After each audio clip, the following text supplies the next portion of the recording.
Jeff, tell me what kind of protective clothing you wear and why you wear what you wear. Can we talk about that for a while? Protective gearing is something I'd really become interested in talking about, especially when you start watching all those YouTube videos. I'd like to talk about that with you. I'm Jim, too. And I'm Jeff Ott from Beekeeping Today podcast. And we'd like to spend some time talking to you about those special designer clothes that beekeepers wear. That non-beekeepers always wonder, where did you get that? At some local department store? You mean those cut-off shorts and flip-flops? Yeah. I see those, like you said, on YouTube videos. I see that occasionally. And I cannot say that I would do that all the time. My bees are more temperamental than that, undependable. Well, let's get into that. Okay. You are listening to Honeybee Obscura, brought to you by Growing Planet Media, the folks behind Beekeeping Today podcast. Each week on Honeybee Obscura, hosts Kim Flodham and Jim too explore the complexities, the beauty, the fun, and the challenges of managing honeybees in today's world. Get ready for an engaging discussion to delight and inform all beekeepers. If you're a long-timer or just starting out, sit back and enjoy the next several minutes as Kim and Jim explore all things honeybees. Jeff, I've made up an honest effort on all these podcasts not to have every one of these events be some old tired walk down memory lane. But I've got to tell you, one of the places that beekeeping has really improved down through the generations is in this protective gear options that you have available to you. Yeah. When I first started, you get a veil, and it tied on with strings, and you got a converted painter suit, a white set of heavy coveralls, and that was it. That was what you got, and a pair of gloves, of course, which were modified work gloves too, I might add. Yeah, or the gray Oshkosh, or that type of work shirt and pants, and the tie-on veil. I mean, that's just typically what you would start out with. Since I'm on this trail, really quickly, let me tell you one of the greatest advantages that happened. The manufacturers moved away from metal wire in the veil to nylon screening. On that metal wire, brand new, beautiful veil, just got it, and you perspire on that thing twice, just in a Saturday afternoon, seemingly that wire would rust through. So beekeepers were notorious for having a big spot of duct tape. We even had duct tape all those years ago, right in the middle of their field of view to make up for that hole that had rusted through there. So there's just that. That's free. But more often than not, we need to wear this. And I'd like to say now that, and you didn't bring this up, but I'll bring it up. We need to wear at least a veil when we're in the bee yard. And I need to admonish myself as much as anyone, because you're just in the yard so much. You just want to run back and get a quick photo or just have a quick look to see if those bees are combining themselves correctly. And you don't slip on a veil. And that's when you're going to have a serious sting event around the nose, or worse than that, around your eyes. I know it sounds silly, but even when I go to the bee yard to just check on something, I'll put on at least a baseball cap, because I personally don't like having the bees in my hair. And as soon as they get into your hair, they get into that fight flight, and usually the fight instinct and reaction, and you risk something. And you mentioned around the face and eyes, that's, some people like to wear that as a badge of distinction or badge of honor. But for many folks, that's just not the way to go. For many folks, that is just not the way to go. That should be a take-home comment today from this discussion. If that's your thing, and you're that confident around your bees, and you've told other people who are not that confident not to do this, then go ahead and don't wear the protective gear. I didn't mean for this to go this way. Yeah. But I've had bees. I've had a bee that crashed in behind my glasses and was bouncing back and forth between my eye and my glasses. Oh my! It's Panic City. I mean, you're just all over that bee yard. in a flash, trying to get your glasses off, got to get your eyes closed, stumbling. And, of course, you got stung, but it was late in the game, and it was not stung directly in my eye. I had a student, Jeff, many years ago. He was an international student. Upon his return home, he was, heaven forbid, stung in his eye, and it did cause serious blindness, maybe partial, but the last time I heard he was blind in one eye because of a bee sting. So there's that. Wear your veil. Yeah. We got nice veils now. We've got all of these materials that don't rust. Wear those. All right, let's talk about something else besides direness about not wearing protective gear. There is that. We don't want to talk about all the negative aspects, but that is why you wear the protective clothing. Is, not only do you have maybe a welt on your finger or on your arm or something, but you don't want to have a serious bee incident or a stinging incident in your eyes or up your nose or inhale or swallow something accidentally. It can become problematic. Yep. It's been my experience that I use different types of clothes depending on what I'll be doing. Great point. I'm the same way. Well, what I'd like to do, Jeff, is to take just a minute and get our thoughts lined up on when we wear what and why, and what we've seen other beekeepers wear and why. And let's get our thoughts lined up while we hear from our sponsor. Now that the honey harvest is over, it's time to think about winter. It's important to make sure your bees have enough stores to get them through to spring. Visit betterbee.com/syrup to learn how to make your own 2-to-1 sugar syrup for fall feeding, and to shop for a hive top or in-hive feeder to make sure all your bees get fed. Remember to stop feeding sugar syrup once your daily temperatures consistently dip below 50 degrees Fahrenheit. Visit betterbee.com to learn all about fall feeding. Better Bee, your partners in better beekeeping. Obviously, the simplest thing to do, Jeff, is just wear a veil. You said to keep bees out of your hair. I don't have any hair on my head. So if you're bald, pretty much like I am, you're going to take a sting on the head. Well, thankfully, a sting on the head is not really particularly painful so much as it is just frightening, and it's occasional. But the simplest thing to do is put on a veil. That means that maybe your arms or your fingers are exposed or whatever, but you've done this before. You've taken the occasional sting. It's not going to be a big afternoon doing anything, and a veil at that particular time is enough. What do you think? I agree with your statement, and I have no problem with that. I do like having even on the hot days, unfortunately, I prefer to have a jacket on just because how sticky or messy the inspecting, even doing a quick inspection on a colony can be. And I just don't want to have that, carry that propolis or the honey or whatever's on my hand or on my clothing back into the house. So if I have a bee jacket on, which is usually what I wear, the lightest thing, then I'm only carrying on what's on my hands, and I can wash those.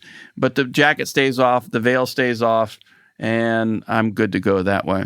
Well, actually, I don't disagree with you. And if I could agree with you by saying that was my number 2.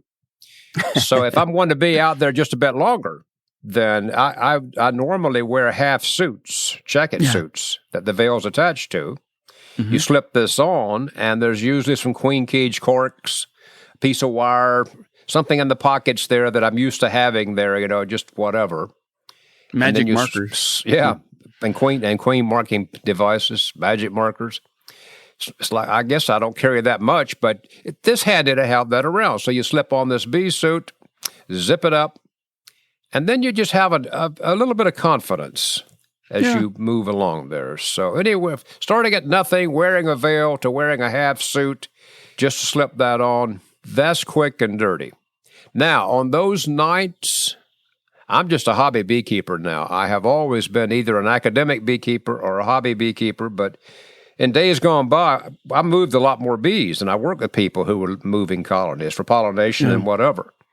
On those heavy-duty work nights, hot, tiresome, crawling, lost, angry bees, that's the time for the full suit, top to bottom, duct tape, everything. I agree. When I'm splitting apart multiple colonies, and I know it's going to be all day ramshackle in the bee yard event, I'll wear a full bee suit because, like you said, there's going to be lost, confused, angry bees. There's going to be a lot of crawling bees.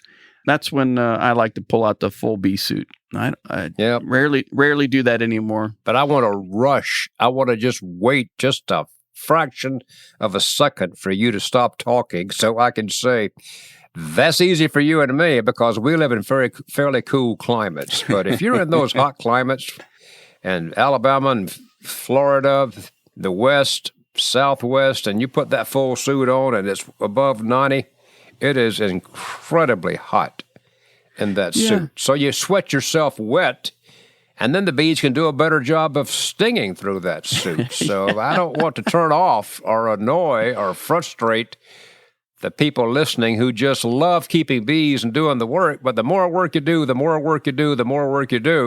heavier that protective gear's got to be. And the heavier the protective gear is, the more uncomfortable it becomes.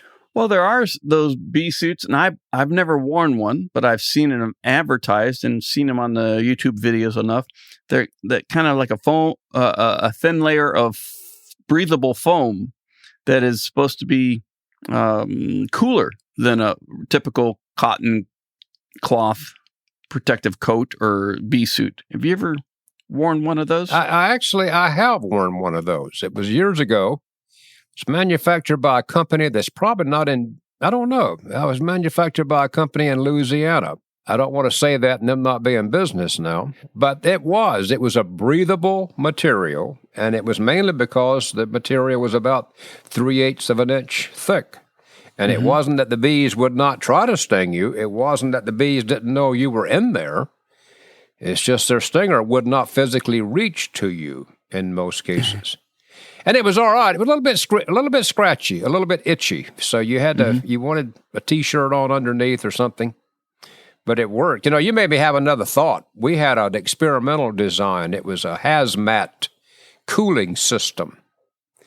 And it would take ice water coming off of frozen pellets on your back and would, using a battery and a pump, would circulate cold water throughout this vest on your back and chest.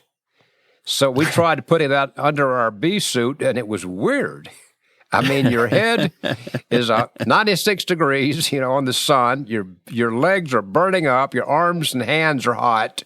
And your torso and your back are almost chilled down to 48 degrees. It was a weird feeling.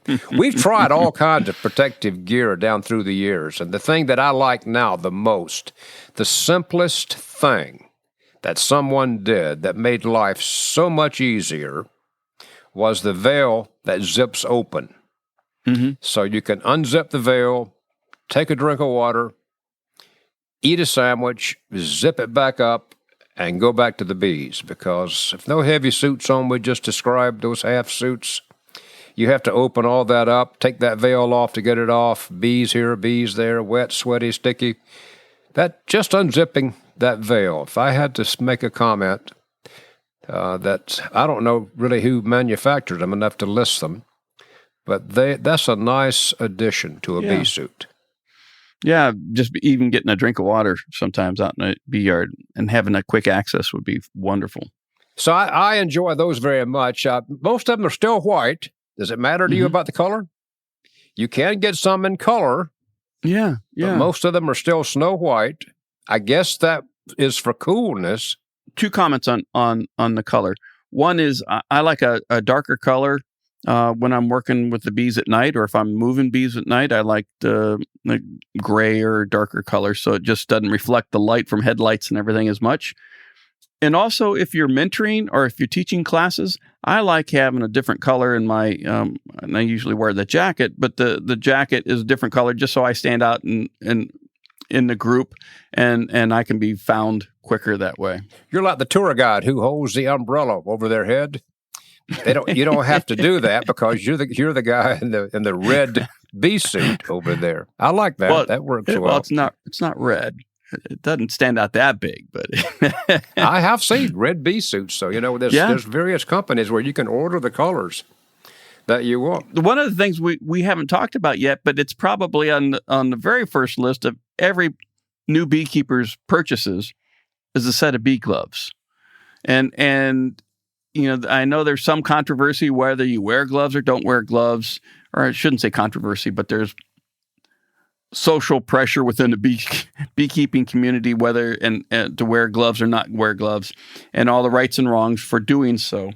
But let's talk about bee gloves, Jim. Is there a use for them in a bee yard? Oh, absolutely. I always have one, maybe two pairs of bee gloves under the seat of my truck.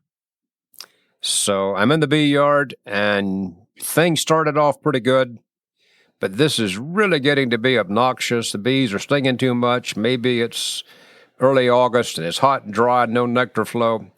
I get those gloves out. And, you mentioned bee gloves. As you go to bee meetings and people go get to the car to get their protective gear, you see them come back with dishwashing gloves and welding gloves and work gloves and all kind of things. Most of us do buy the designated bee gloves, but people wear everything. This is how I've seen it work, Jeff. The first day beekeeping, really apprehensive, going to be stung to death. They're working dangerous animals here. So they suit up top to bottom. There's not a spot anywhere on them where anything other than an absolute monster bee could get to them. And that's okay. That's day one, step one, phase one. And then as that person grows and matures and their confidence builds, they'll begin to slowly take that equipment off. And then finally they're out there like everybody else wearing a half jacket and an attached veil and the gloves under the seat of the truck. And then they stay there. But this is what I've seen happen. As they go to more and more colonies, then you go back toward more and more equipment, because it's no longer a hobby. It's no longer every bee needs to be nurtured. When it becomes a business and you're paying someone or someone's paying you, you got to get the work done. And that's not a good time to be out there lightly dressed, no gloves on, light veil. Yeah. So the more colonies you get, the more work it becomes, the more you go back to the equipment that you wore when you were a brand new beekeeper. It's kind of a huge cycle. It's funny, isn't it? You're right. The more you're moving equipment around, the more, and I go back to my own, I tend to put on the gloves when I know I'm going to be moving a lot of boxes or breaking a lot of boxes around. If I'm just doing a quick inspection, individual frame here and there, then I'm not wearing the gloves. But if I got to do a lot of moving, I know the more I work, the more tired I get and less careful I am. I tend to put on the gloves just to prevent carrying a box of bees and getting stung and having to decide whether I want to drop the box or just continue moving. But that's just me. I think it's important to point out that, if someone's starting out with bees, don't feel the pressure to go gloveless until you're ready to do so. Oh, absolutely. Absolutely. And if you want to put gloves on and you've been keeping bees 20 years, I don't care. Put your gloves on. Now, there needs to be a caveat here, Jeff, before we close this up.